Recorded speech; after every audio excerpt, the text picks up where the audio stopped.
Лето недавно. Да прекрасно, как и еще. Чем увлекается? Он увлекается словом Лего. Поэтому нет, материнство — это одно из лучших событий, которое произошло со мной.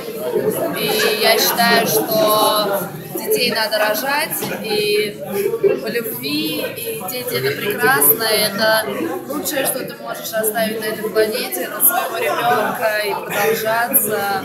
Это очень здорово делать, конечно, какие-то достижения, сниматься в кино, танцевать, болеть. Это все здорово, но ребенок — это твой ребенок, и это очень здорово. А какие советы вы можете дать работающим мамам?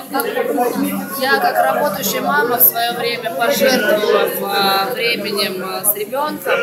Могу сказать, что понятно, что так бывает, что очень надо идти на работу, и никто, кроме тебя, там семью не прокормит, но старайтесь все-таки максимально не терять это время, которое вы можете провести с ребенком, потому что только однажды в жизни он пойдет, только однажды в жизни он первый раз что-то скажет, только однажды в жизни. Ну, то есть вот такие очень важные жизненные моменты надо стараться все-таки не пропускать. И да, знаю, да, тяжело, но думайте о том, что время быстротечно, и потом будет очень обидно, что какие-то моменты были упущены, потому что наши малыши — это самое вообще лучшее, что может быть.